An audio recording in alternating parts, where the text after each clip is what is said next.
नमस्कार, आप देख रहे हैं गुड लक टुडे। आपके साथ मैं हूं सुनीता राय शर्मा और हमारे साथ मौजूद हैं पंडित शैलेंद्र पांडे। पंडित जी, स्वागत है आपका। नमस्कार। आज हम बात करेंगे वास्तु शास्त्र की, उससे जुड़ी हुई समस्याओं को भी समझेंगे और उन समस्याओं को दूर करने के कुछ उपाय के बारे में भी जानेंगे। साथ ही जानेंगे कि एक घर जो जमीन से जुड़कर जो मकान बनता है और आजकल जो चलन में है फ्लैट सिस्टम, उन दोनों के वास्तु में क्या फर्क है, इस अंतर को भी हम बहुत आसानी से समझेंगे। कई और उपाय भी आप तक पहुंचाएंगे। शो की शुरुआत करते हैं गुड लक मंत्र से। पंडित जी,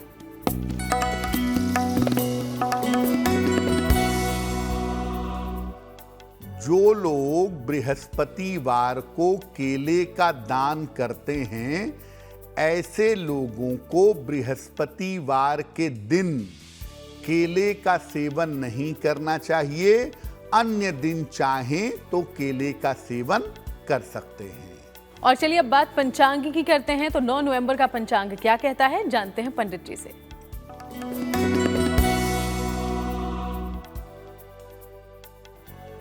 दिनांक 9 नवंबर 2023, दिन बृहस्पतिवार, तिथि है कार्तिक कृष्ण पक्ष की एकादशी तिथि, प्रातः काल 10:41 तक।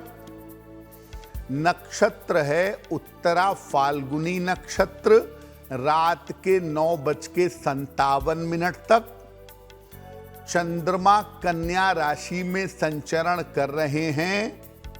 राहु काल का समय दोपहर 1:30 से 3 बजे तक। दक्षिण दिशा की तरफ यात्रा करने की मनाही है, लेकिन अगर यात्रा करना जरूरी है, मजबूरी है, तो जरा सी पीली सरसों खाकर और भगवान का स्मरण करके यात्रा करेंगे तो मुश्किलों से बचे रहेंगे।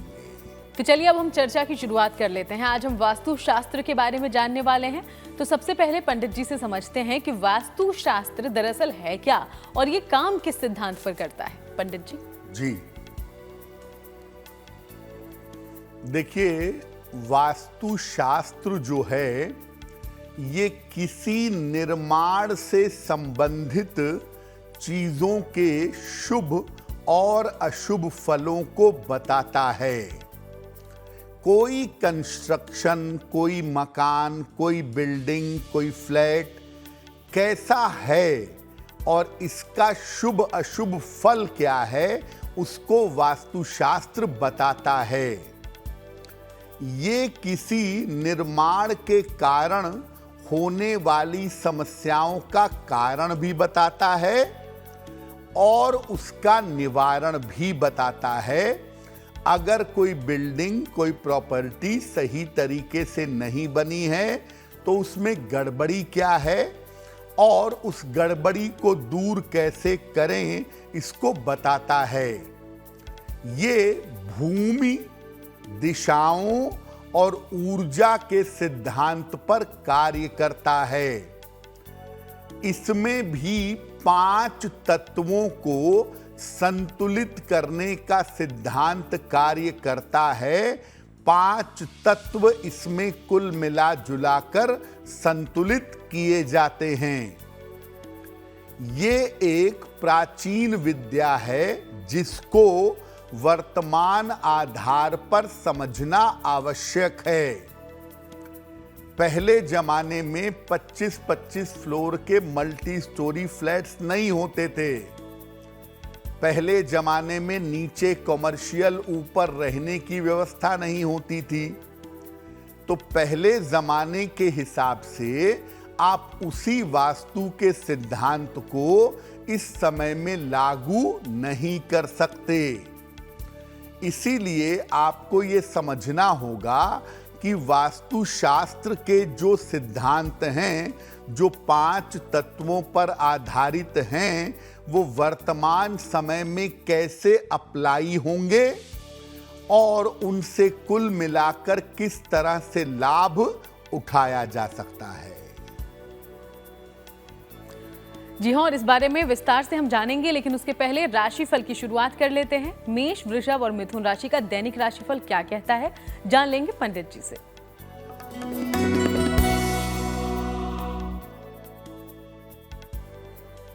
मेष राशि, सेहत आपकी कुल मिला जुलाकर अच्छी रहेगी। स्वास्थ्य बेहतर होता चला जाएगा। धन की दशा में आपके सुधार होगा और इस समय आपकी व्यस्तता बढ़ी रहेगी। किसी निर्धन व्यक्ति को अगर धन का दान कर दें तो आपका दिन और भी ज्यादा बेहतर होगा। शुभ रंग होगा लाल और भाग्य का मीटर आपको नंबर दे रहा है 65%। जितनी मेहनत करेंगे उतना ही आपको लाभ होगा।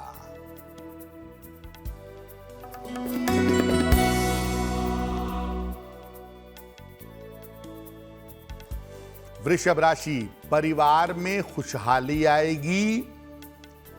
मानसिक तनाव समाप्त होगा।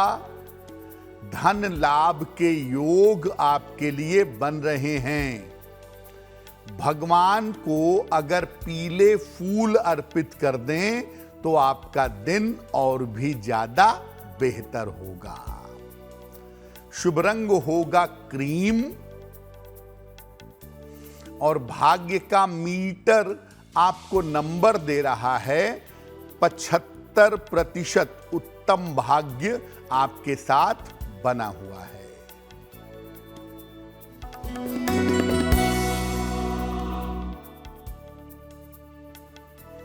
मिथुन राशि, स्वास्थ्य का ध्यान बनाए रखें। धन के लेन देन में सावधानी रखें। ऑफिस में विवादों से बचाव करें। किसी निर्धन व्यक्ति को अगर केले का दान कर दें तो दिन की मुश्किलें बहुत हद तक कम हो जाएंगी। शुभ रंग होगा हरा और भाग्य का मीटर आपको नंबर दे रहा है 60%। मेहनत ज्यादा होगी, भाग्य थोड़ा कम रहेगा। तो चलिए, राशिफल के बारे में तो आगे हम बात करते रहेंगे। उसके पहले वास्तु शास्त्र के प्रयोग में किन किन सावधानियों को समझना चाहिए, किन बातों का खास तौर पर हमें ध्यान रखना चाहिए, अब ये जान लेते हैं पंडित जी। देखिए, वास्तु शास्त्र को ठीक से समझने के लिए कुंडली का अध्ययन भी करना चाहिए, क्योंकि कुंडली में जो भाव, जो दिशा खराब होती है, आमतौर पर घर में भी वो भाव, वो दिशा गड़बड़ होती है। अगर आप इन चीजों को देख करके कुंडली का अध्ययन करते हैं तो तभी जा करके आपको इसके सही परिणाम मिलेंगे। जो मकान जमीन से, जड़ से बने हुए हैं और जो मकान छत पर बने हैं यानी फ्लैट हैं, उसके वास्तु के अंतर को भी समझना होगा, क्योंकि दोनों के वास्तु के सिद्धांत बहुत ज्यादा अलग हैं। इसके अलावा घर के रंग पर भी आपको ध्यान देना होगा। घर में जो लोग रहते हैं उनकी आदतें कैसी हैं, उनके खान पान की, उनके जीवन जीने की ये आदतें कैसी हैं, ये भी आपको समझना होगा। यानी जब आप वास्तु की बात करते हैं तो इन तमाम चीजों को समझना आपके लिए जरूरी होगा। जी हाँ, तो वास्तु कई चीजों को मिलाकर एक ऐसा शास्त्र है जिसके जरिए आपकी जीवन शैली को सुधारा जा सकता है, जीवन को सुखमय बनाया जा सकता है, सकारात्मक बनाया जा सकता है। इस बारे में हम आगे और विस्तार से बात करें, उसके पहले कर्क, सिंह और कन्या राशि का राशिफल क्या है ये जानते हैं।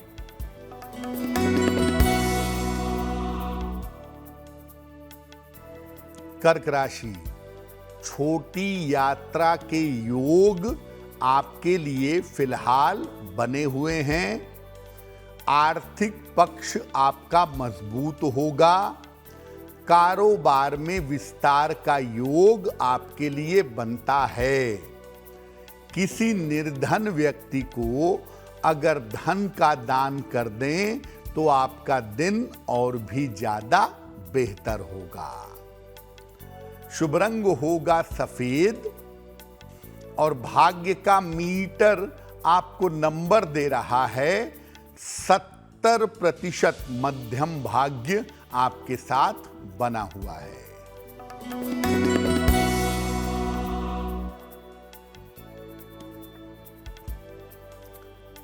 सिंह राशि, रुका हुआ धन आपको प्राप्त होगा। करियर की समस्याएं आपकी हल होंगी। परिवार में शुभ कार्य के योग आपके लिए बने हुए हैं। खाने पीने की वस्तु का अगर आप दान कर दें तो आपका दिन और भी ज्यादा बेहतर होगा। शुभ रंग होगा लाल और भाग्य का मीटर आपको नंबर दे रहा है 80%। बहुत अच्छा भाग्य आपके साथ बना हुआ है।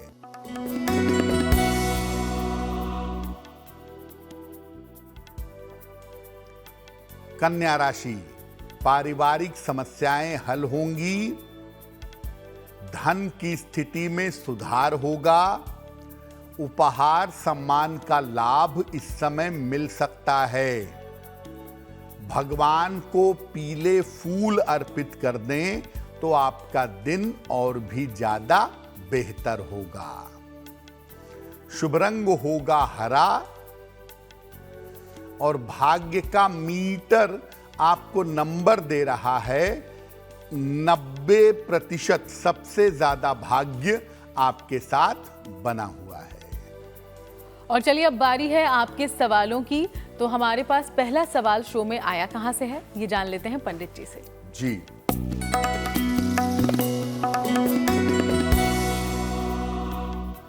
आज का पहला सवाल हमें शोभित अग्रवाल जी ने लिखा है। शोभित जी हमें गुड़गांव से मेल लिखते हैं। 9 जून 1980 का जन्म है। जन्म का समय है शाम को 6:10 और जन्म का स्थान है गुड़गांव, हरियाणा। ये लिख रहे हैं कि व्यापार में पैसे काफी फंसे हुए हैं, तो पैसे कब तक निकल पाएंगे और आने वाले समय में कर्जों से छुटकारा कब तक मिलेगा, व्यापार कैसा रहेगा। शोभित आपको बता दें कि आपके व्यापार की जो स्थिति है वो आने वाले समय में काफी अच्छी है। व्यापार को लेकर के आपको किसी तरह की चिंता नहीं करनी चाहिए। दूसरी और महत्वपूर्ण बात यह है कि आने वाले समय में आपके पैसे निकलेंगे भी और आप तरक्की भी करेंगे, इसमें कोई दिक्कत नहीं है। और साथ ही साथ आपके कर्जे 2025 तक चुक भी जाएंगे। व्यापार में स्पीड आए और आप सफल हो सकें, इसके लिए एक पन्ना बनवा करके पहन लें। लगभग 6 से 8 रत्ती का पन्ना चांदी की अंगूठी में, दाहिने हाथ की सबसे छोटी उंगली में, बुधवार की शाम को एक पन्ना बनवा करके धारण करें। रोज सुबह सूर्य भगवान को जल चढ़ाएं और रोज सुबह 108 बार ओम आदित्याय नमः इस मंत्र का जप करें, आपके लिए बहुत अच्छा रहेगा। और अब वक्त है आज के दूसरे सवाल का। तो दूसरा सवाल कहां से आया है ये जानने से पहले आपको याद दिला दें कि आप भी अपना सवाल अगर हम तक पहुंचाना चाहते हो तो हमें लिख भेजिएगा। हमारी ईमेल आईडी आपकी टीवी स्क्रीन पर फ्लैश हो रही है। तो अगला सवाल कहां से आया है पंडित जी? जी,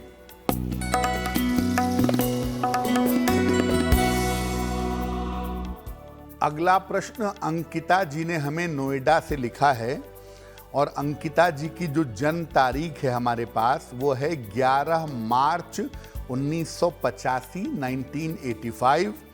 जन्म का समय रात में 9:10। जन्म स्थान है लखनऊ। अंकिता जी कह रही हैं कि मेरा विवाह टूट चुका है और मैं दूसरा विवाह करना चाहती हूं, तो मेरे दूसरे विवाह के होने की क्या संभावना है और मेरा आगे का वैवाहिक जीवन कैसा रहेगा। अंकिता जी, आपकी कुंडली में दूसरा विवाह अवश्य होगा। साल 2024 के अंत में आपके सेकेंड मैरिज के चांसेस कुंडली में जरूर बनते हैं। आपकी दूसरी शादी साल 2024 के अंत में हो जाएगी।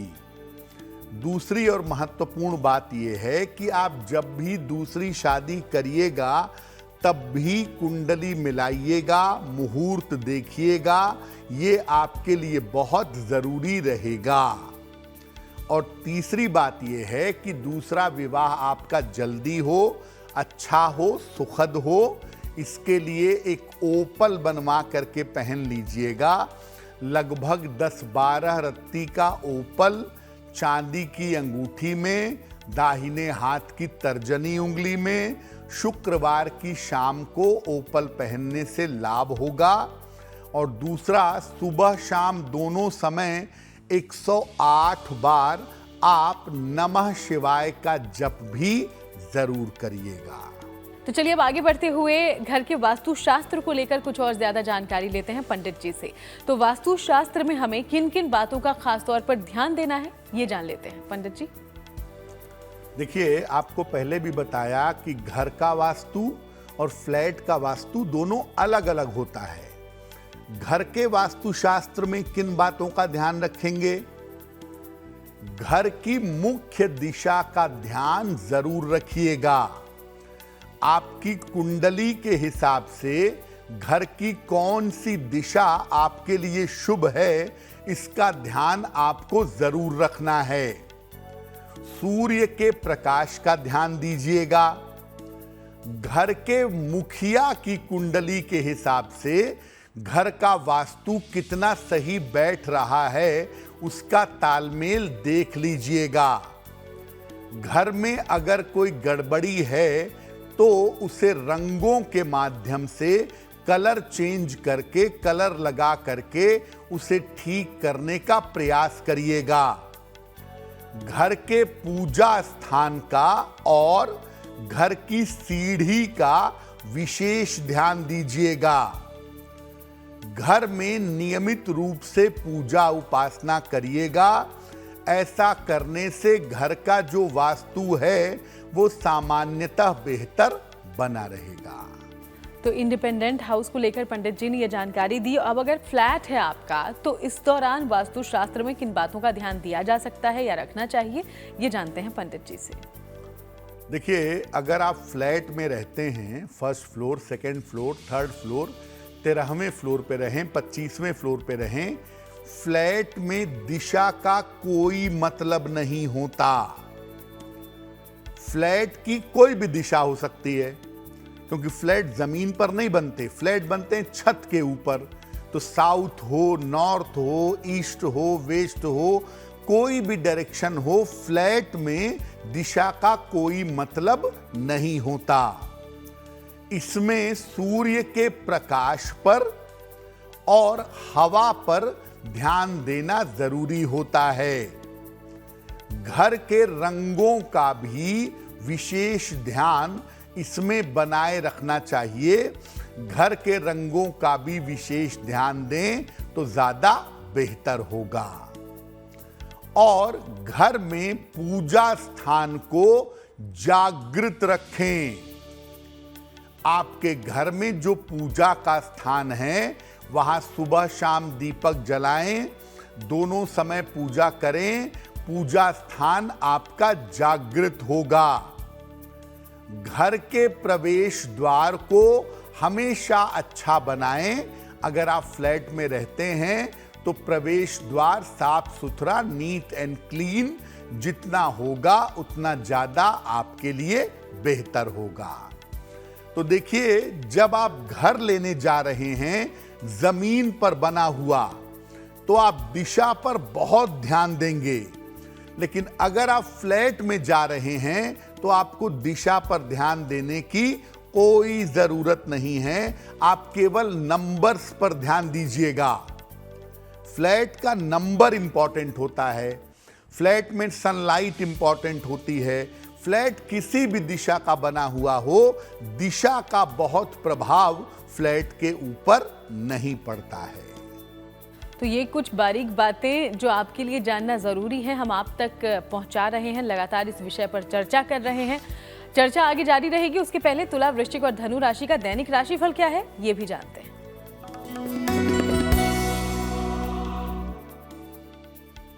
तुला राशि, चोट चपेट से इस समय बचाव करिएगा। नौकरी में आपको समस्या हो सकती है। यात्राओं में सावधानी बनाए रखें। किसी निर्धन व्यक्ति को अगर केले का दान कर दें तो दिन की मुश्किलें बहुत हद तक कम हो जाएंगी। शुभ रंग होगा गुलाबी और भाग्य का मीटर आपको नंबर दे रहा है 60%। मेहनत ज्यादा होगी, भाग्य थोड़ा कम रहेगा।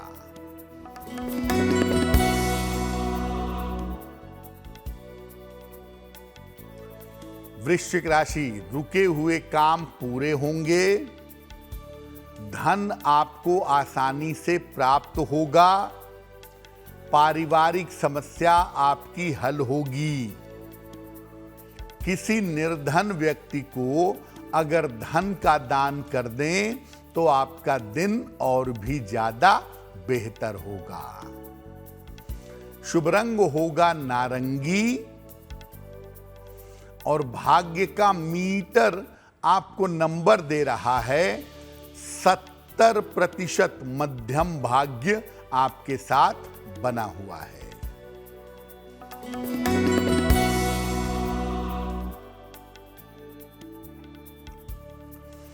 धनु राशि, करियर में सुधार के योग बन रहे हैं। छोटी यात्रा के योग दिख रहे हैं। रुके हुए तमाम काम आपके पूरे होंगे। खाने पीने की वस्तु का अगर दान करें तो आपका दिन और भी ज्यादा बेहतर होगा। शुभ रंग होगा पीला और भाग्य का मीटर आपको नंबर दे रहा है 80%। बहुत अच्छा भाग्य आपके साथ बना हुआ है। तो पंडित जी, जब हम चर्चा कर रहे हैं तो 9 तारीख को ही रमा एकादशी भी है जी। तो इस दिन की महिमा को भी बताएं हमें। देखिए, रमा एकादशी जो है वो भगवान विष्णु के जगने के पहले की अंतिम एकादशी है, क्योंकि इसके बाद जो एकादशी आती है उसे कहते हैं देवोत्थान एकादशी। उसमें भगवान विष्णु योग निद्रा से जग जाते हैं। कार्तिक कृष्ण पक्ष की एकादशी को रमा एकादशी कहा जाता है। इस दिन भगवान विष्णु की उपासना होती है। उनके केशव स्वरूप की उपासना की जाती है। इनकी उपासना से पापों का नाश होता है और मृत्यु के बाद सद्गति की मुक्ति की प्राप्ति होती है। इस व्रत को रखने से, इसका पालन करने से व्यक्ति मृत्यु के उपरांत मुक्ति प्राप्त करता है। तो भगवान विष्णु के केशव स्वरूप की पूजा होगी रमा एकादशी पर। उनसे पूजा उपासना की जाएगी। इससे आपके पापों का नाश होगा और मृत्यु के बाद आप विष्णु लोक जाएंगे। आपको मुक्ति की प्राप्ति होगी, ऐसा शास्त्र कहते हैं। और इस बार रमा एकादशी का जो पालन किया जाएगा वो किया जाएगा 9 नवंबर को। और चलिए अब आगे बढ़ते हुए अंतिम 3 राशि यानी कि मकर, कुंभ और मीन राशि का दैनिक राशिफल क्या है ये भी जान लेते हैं।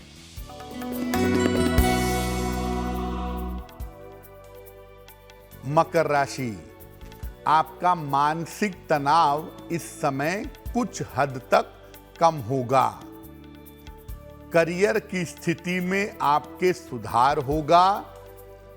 परिवार में आपके खुशहाली आएगी। भगवान को अगर पीले फूल अर्पित कर दें तो आपका दिन और भी ज्यादा बेहतर होगा। शुभ रंग होगा आसमानी और भाग्य का मीटर आपको नंबर दे रहा है 75% उत्तम भाग्य आपके साथ बना हुआ है।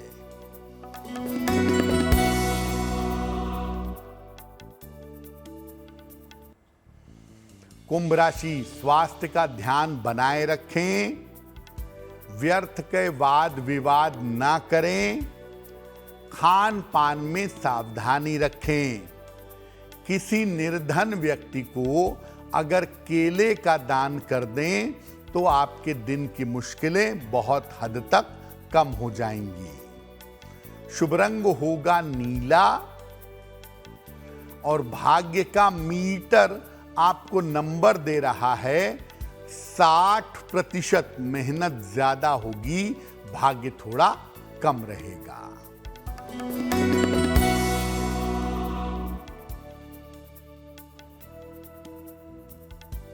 मीन राशि, धन लाभ के योग बन रहे हैं, परिवार में आपके व्यस्तता रहेगी, करियर में आपको सफलता मिल सकती है। किसी निर्धन व्यक्ति को अगर धन का दान कर दें तो आपका दिन और भी ज्यादा बेहतर होगा। शुभ रंग होगा पीला और भाग्य का मीटर आपको नंबर दे रहा है 70%। मध्यम भाग्य आपके साथ बना हुआ है। और चलिए आगे बढ़ते हुए एक बार फिर से आपके सवालों का कर लेते हैं रुख। तो तीसरा सवाल हमारे शो में आज कहां से आया है, जानते हैं। जी,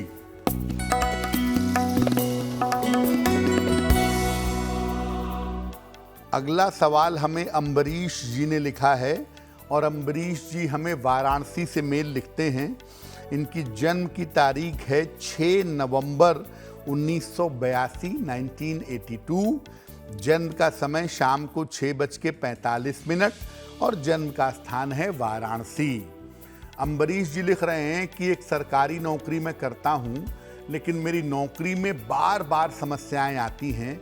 मेरे शत्रु और विरोधी मुझे बहुत परेशान करते हैं, जिससे नौकरी में समस्याएं बनी रहती हैं। क्या उपाय करना चाहिए? अम्बरीश जी, पहले तो आप ये जान लें कि आपकी नौकरी पर कोई संकट नहीं है, कोई आफत नहीं है, चिंता करने की कोई जरूरत भी नहीं है। सिर्फ ये है कि आपके शत्रु और विरोधी बहुत हैं और वो नौकरी के मार्ग में आपके लिए बाधाएं उत्पन्न करते हैं। तो आप ऐसा करिए, मां काली की नियमित रूप से पूजा करिए। रोज शाम को मां काली का एक मंत्र है, ओम क्रीं कालिकायै नमः। ओम क्रीं कालिकायै नमः। इस मंत्र को रोज शाम को 108 बार पढ़िए। एक माणिक्य बनवा के पहन लीजिए, लगभग 6 से 8 रत्ती का माणिक्य तांबे या सोने की अंगूठी में, दाहिने हाथ की अनामिका अंगुली में। रविवार को प्रातः माणिक्य पहनने से आपको लाभ होगा। और अब वक्त है आज के अंतिम सवाल का। तो चौथा सवाल हमारे शो में लेने से पहले आपको याद दिलाते चलें कि आप भी अपना सवाल हम तक पहुंचा सकते हैं। इसके लिए जो ईमेल आईडी है इस वक्त आपकी टीवी स्क्रीन पर, इस पर हमें लिख भेजिएगा। अंतिम सवाल कहां से आया है पंडित जी? जी,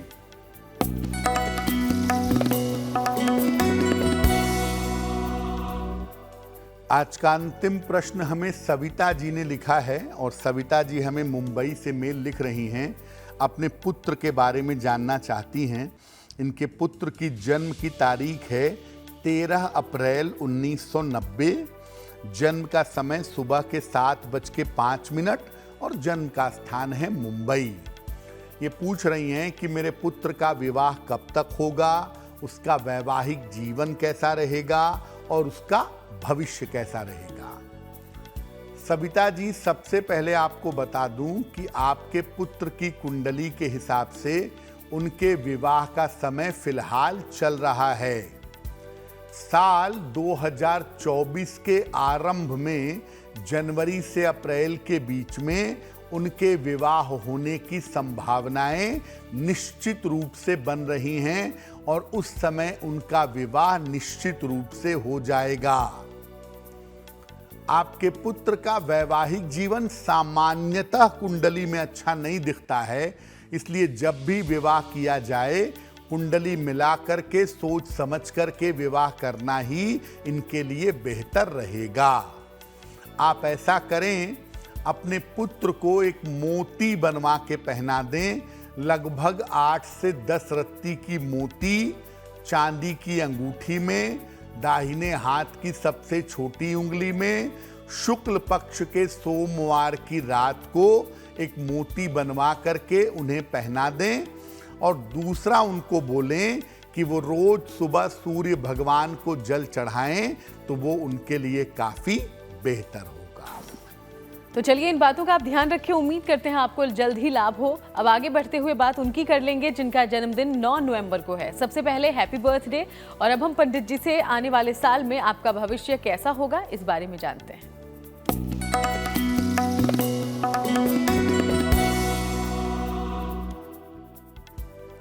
जिन लोगों का जन्मदिन 9 नवंबर को है, उन्हें हम सब की तरफ से जन्मदिन की हार्दिक शुभकामनाएं।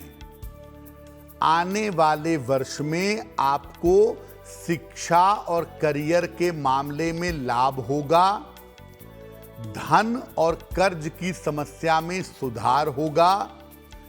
स्वास्थ्य शुरुआत में थोड़ा खराब रह सकता है, एक बात।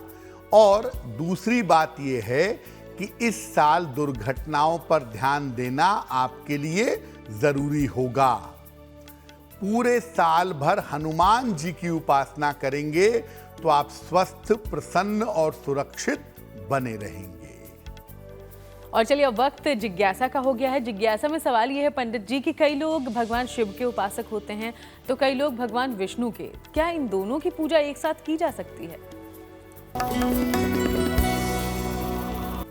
जो भगवान शिव के उपासक हैं वो कहते हैं कि भगवान विष्णु की पूजा नहीं करनी चाहिए, और जो भगवान विष्णु के उपासक हैं वो भगवान शिव की पूजा में विश्वास नहीं रखते।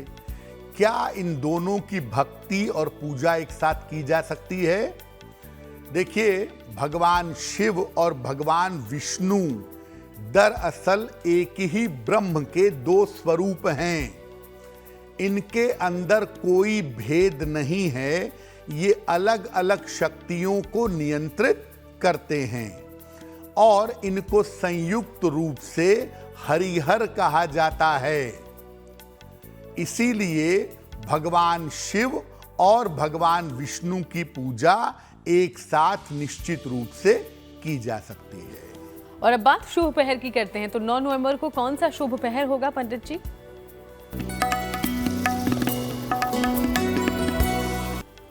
दिनांक 9 नवंबर 2023 दिन बृहस्पतिवार का शुभ पहर। शुभ पहर का समय है रात को 10:30 से लगभग 12 बजे तक। इस समय में भगवान विष्णु के मंत्र का जप करें। इससे आपके मन की चिंताएं दूर होंगी। लेकिन करेंगे शुभ पहर में ही। 9 नवंबर बृहस्पतिवार रात के 10:30 से 12 बजे के बीच में। और अब बात करेंगे आज की गुड लक राशि की, जो कि है कन्या राशि। और कन्या राशि के बारे में पंडित जी क्या जानकारी देने वाले हैं, जान लेंगे।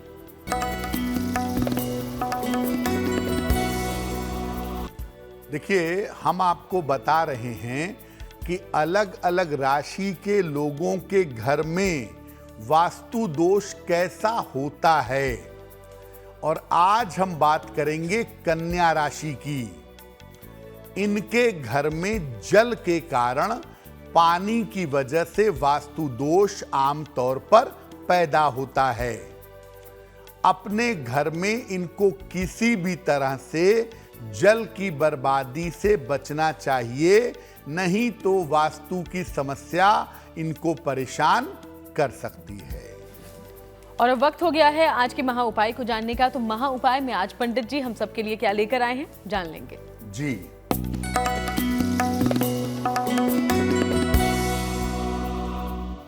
अगर आपके जीवन में शत्रु और विरोधी बहुत ज्यादा हों और बहुत ज्यादा समस्या पैदा कर रहे हों तो क्या करें? एक छोटा सा त्रिशूल ले लें और एक रुद्राक्ष की माला ले लें। दोनों ही भगवान शिव के मंदिर में जा करके दे आइएगा और रुद्राक्ष की माला वापस ले लीजिएगा। इसको प्रसाद स्वरूप में अपने गले में धारण कर लीजिएगा और शत्रु बाधा के नाश की प्रार्थना करिएगा। अगर आप ऐसा कर देते हैं एक बार भी तो शत्रु और विरोधियों की जो बाधा है वो बाधा दूर हो जाएगी। बहुत बहुत शुक्रिया आपका पंडित जी, ये महा उपाय दर्शकों तक पहुंचाने के लिए। धन्यवाद। तो चलिए यूं ही आपसे मुलाकात करते रहेंगे, अलग अलग विषयों पर चर्चा भी जारी रहेगी। फिलहाल शो में इतना ही। देश दुनिया की बाकी तमाम खबरों के लिए आप देखते रहिएगा GNT।